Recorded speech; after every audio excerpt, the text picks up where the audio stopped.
From the panel, I think this one is intended for Dr. Gazzelli, but I will extend to everybody because we are still all interventional surgeries. So the first is, do you use IV thrombolysis if there's any residual thrombus after thrombectomy in patient with peritonitis, so needing urgent surgery? So IV thrombolysis, that's the question. Yeah. No, we don't use IV thrombolysis, and we don't recommend it to use it because it has never been evaluated in a clinical study, even retrospective. So this is not the standard treatment. Yes, I don't have experience in IV thrombolysis in such a situation, but probably I think it won't work. I will just anticoagulate the patient if I have time to, and if the patient is going to surgery and there's still thrombus, maybe they do a Fogarty there, if necessary. So another question is, what is your upper dose limit for RTPA wherein there's no clearance? Maybe how long can you prolong the therapy? I'm sorry, I didn't get the... What they want to know, your upper limit in use of RTPA. RTPA? Yeah. Alteplase. The alteplase. Upper limit. Yeah. I don't know, it's a balance. If you have to look at the clinical symptom. Is the patient is improving? The pain is reduced? Is the inflammatory syndrome decreased? You have to perform CT scan regularly, every 12 hours, sometimes even every 6 hours. And if there is still, if your bowel is totally normally enhancing, and you have a complete recognition of your superior mesenteric artery, you can stop the RTPA. But sometimes we instillate from more than 24 hours, sometimes 48 hours. And which is your dose per hour? The dose? Yeah, per hour. 1.1 milligram per hour. Okay, so you can go for a long time because if I remember correctly, the max dose you can give is 100. The RTPA max dose is 100 micrograms, if I remember. So we use you a can bolus. reach that limit mostly if you do it in days, you know. So. Sure. And we use a bolus of 8 milligrams, and we just put the catheter. Let's the say main problem with sorry, go on. The main problem with RTPA is sometimes you can put a catheter and it doesn't work, and the patient aggravates itself, and you lose precious time with a treatment that doesn't work. So that's why this treatment cannot be utilized in first intention. For example, for SMA embolism, you have to try to remove the thrombus by other means of the RTPA, because sometimes it's failed. And since we are in the topic, I must say I disagree a bit with your affirmation that you don't see a superiority in vacuum-assisted thrombectomy regarding the manual and also in using other devices. My personal experience, which is not huge, but I had some very different cases, is that vacuum thrombectomy can be very useful, depending on the nature of the thrombus. On the contrary, I use sometimes stent retriever, which if the thrombus is of embolic nature, is very effective. It's not always the case with no device, but usually it goes like that. At least it's my experience. For the stent retrieval technique, the main limitation is that normally, I mean, in France, we cannot use it in the visceral artery because it's only for brain use. So yeah, I would like to try it, but I think without a trial, it's difficult to. We do use because nobody tells us not to do, so we use. And I had a case which was fantastic because it was, and I discovered after the procedure, it was a trifurcation after the main branch. And it was totally occluded. I tried the thrombectomy, the stent retriever with one stent retriever. I cleaned the proximal part, meaning the main trunk, but there was still occlusion distally. So at last, I tried, you use an introducer, an intermediate catheter, and the stent retriever on a microcatheter. So at last, I removed the intermediate catheter and I put 2 stent retrievers inside, 1 per branch, and it went perfectly. And I discovered I had a trifurcation there, and it was completely clean. Maybe I was just lucky. So, some other question from the audience, since we have time.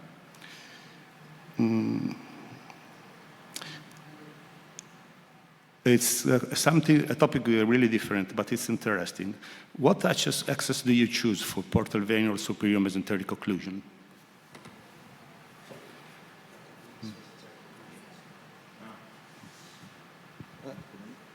To be honest, I don't see that that type of case in my practice, so I can't answer for it. Well, in my hospital, we don't have a lot of cases like this because when we came there, it was endovascular surgery that are performing these procedures. But they usually use femoral approach in most of the cases that I saw. I said portal vein. Portal venous. I know it's the venous side of our topic, but yeah, you have to be very careful with this condition because the guideline do not say that we have to do a thrombectomy. So the treatment of reference is anticoagulation therapy. Sure. If the patient have an acute mesenteric ischemia from venous causes, he can be in expert center. It can be discussed to perform this thrombectomy, and the access will be transhepatic, percutaneous transhepatic. Of course. Again, I have a different experience, but I'm sorry, I didn't no, understand the never mind. question. It was The on me. venous It's on me. I was not thrombectomy, clear. We perform it in our hospital, and we use hepatic and some splenic approach for that. Okay. To me, you must think of all access you have, depending on the situation. You know, there are many things that has to be said on this, cirrhotic or non-cirrhotic patient, extension of thrombosis, in particular extension in the proximal branch, meaning the tiny branches of the mesenteric vein. If you have a complete occlusion until distally, I prefer to go transjugular because it's not so frequent that you solve everything in one step. So I prefer to go there and put the tips. I know it's highly debatable to do this in non-cirrhotic patient rather than in cirrhotic patient you have to. But then again, I don't think thrombectomy is going to solve the problem itself. I don't think fibrinolysis is going to solve the problem itself. Usually it's the combination of both and time with anticoagulation to solve the problem. It takes time. This, at least, is my experience. I know there's nothing written, guidelines says nothing about this. We have to write, probably. This is the worst scenario. Yeah. Cirrhotic patient and mesenteric ischemia. It's terrible, yeah. But I also have a question. So you can have an embolus, so very focal lesion that you want to take out, and then any mechanical means are preferred. And sometimes you have a true thrombosis, very extensive disease. Do you approach it differently when you're preparing for the retrieval of the clot? So maybe if you have only an embolus, you will go mechanically. But if you have like a more extensive thrombosis, but you still want to do a thrombus removal, you prepare the patient with medication or by other means? I don't know, just a question to all of us. you mean to prepare the patient with? Yeah, for example, if we have a case in the legs with an acute thrombosis during the intervention, for example, we tend to prime it with an additional dose of heparin and Reopro to prevent the extension of the thrombus aggregation. And that works really nice when you do mechanical removal of cloth, then the recurrence is much less. We don't do that in the mesenteric arteries, but I was wondering if any of you has experience with how you do the biomechanical of the medical preparation. Personally, I don't have experience, in particularly with Reopro, which I will fear a bit to use if I have a bowel ischemia because it can bleed. Other than that, I have no experience. So Someone for the audience, maybe? Is there someone who wants to step up and say something?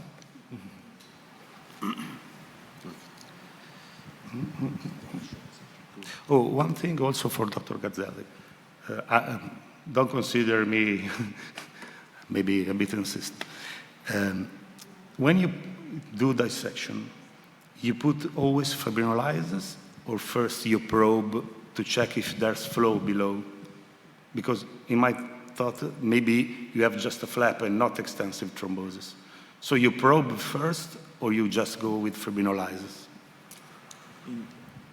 Dissection? Yes. So we have the CT first, and we only intervene if there is an acute mesenteric ischemia, and Sure. the occurrence of mesenteric ischemia is related with the complete occlusion of the artery. When the artery is still patent, in 90% of the case there will be no mesenteric ischemia. We first do we approach it by the femoral artery, and we first do an angiogram, and then we try to analyze, and sometimes it's because you have a proximal reentry tear, sometimes it's easier, it's relatively easy to go in the false lumen, and then you carefully advance, you don't inject contrast, and you just pull your 4 French multipurpose catheter, and then we instillate the thrombolysis. When we follow the patient and we do the repeat angiogram at 6 hours, 12 hours, we retract we remove the thrombolysis catheter, and we perform an angiogram on the proximal part of the SMA. So basically you check for thrombus on CT scan, not on angio? No, because you can, you don't want to, you never know if you're on the right, it's difficult to be sure if you're on the right part of the dissection, so we try not to inject into the false lumen at high dose, so the CT for us is sufficient. Okay, but thank it's you. still a very experimental technique, so I would not recommend performing. Thank you. The alternative is open repair or the SMA. This is really morbid. It's very, when we heard about the vascular surgeons, they say it's a very difficult intervention. It takes, they have to repair all the intima, so it takes 5 or 6 hours, and so that's why we came up with the idea to try to perform an endovascular, mini-invasive endovascular procedure. Okay. Last question for everyone, let's say. So do you have a strategy in your mind for this problem? Let's say you have a patient who has the diagnosis. Where you start and what are your steps, if we can state something? Which diagnosis are we talking about now? Yeah, the patient is... let's start from this. Oh, okay. One of the surgeons in the paper our colleague showed us, which is my old surgeon, Osvaldo Chiara, told me a tip once in acute mesenteric ischemia, just by clinical. He said me, when you have a patient who has a prompt and very, very, very consistent raise in white cells count, prompt, and high numbers, suspect mesenteric ischemia. You have this patient. Step 1 is imaging. Any other thoughts? I think it depends on the extension of the disease, but there are no... So we do, no, but I was just trying to summarize what we said. So we have the blood examination, we do CT scan, when to bring the patient in the room, if it's the case. Almost always in every case. Maybe we delay something, maybe we try something different.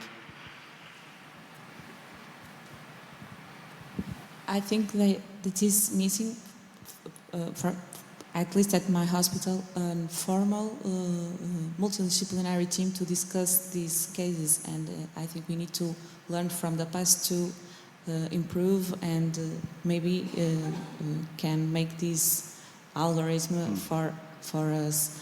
I think there is one scenario for everybody. This is what you are asking. I think we cannot answer. Probably it's you're not right. possible because the patients are always different and have some characteristics between them that we cannot put them in the same scenario and with the same treatment.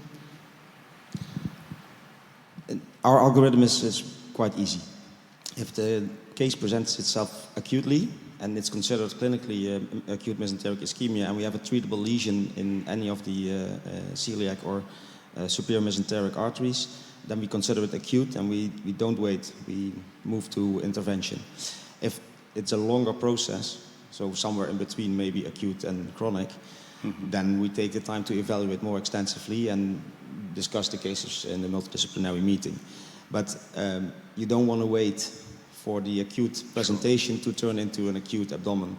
So I think it's important that we realize that also our colleagues from the surgery, they understand now that allowing us to do our thing first benefits them tremendously. That's why I also crossed out the preoperative imaging into pre-interventional imaging, because I think unless there is, as our colleague here showed us, through a bowel ischemia with a complete necrosis of the wall, it's intervention first, and then even depending on how the clinical presentation changes directly after the intervention, our surgeons either still wait before they do the laparoscopy to check on the bowel, or they move on with the operation.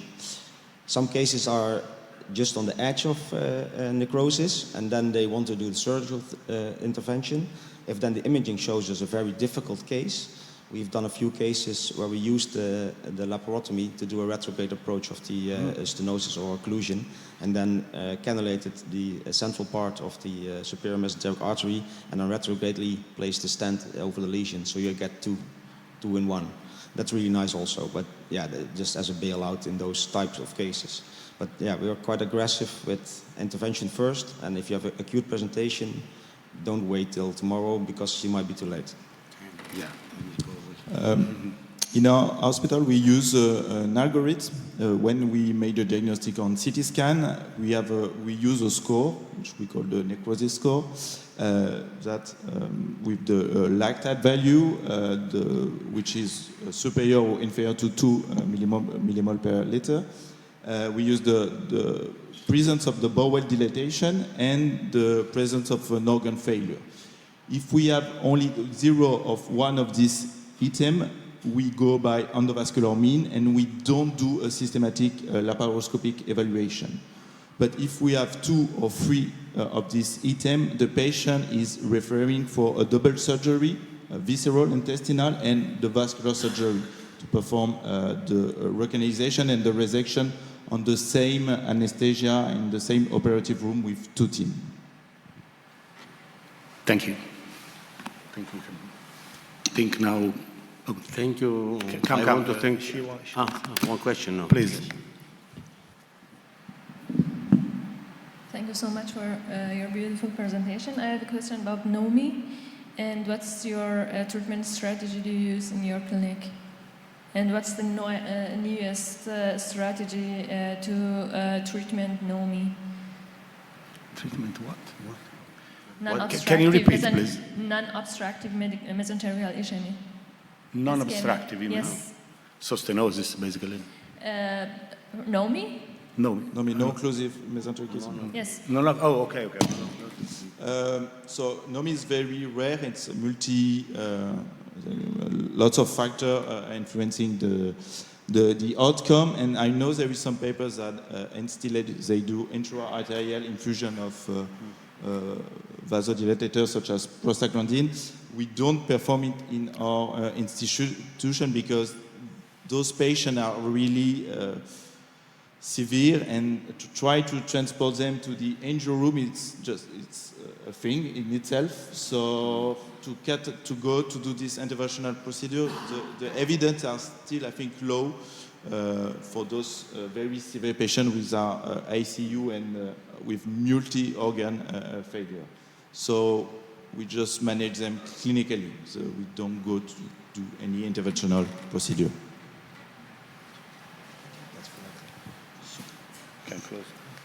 So, first of all, I want to thank all the speakers for the beautiful, very nice presentations, my co-chairman, and all you who, we are missing one speaker, but we think that we can cover this area. Thank you all and good day. Maybe it's a sign for the future.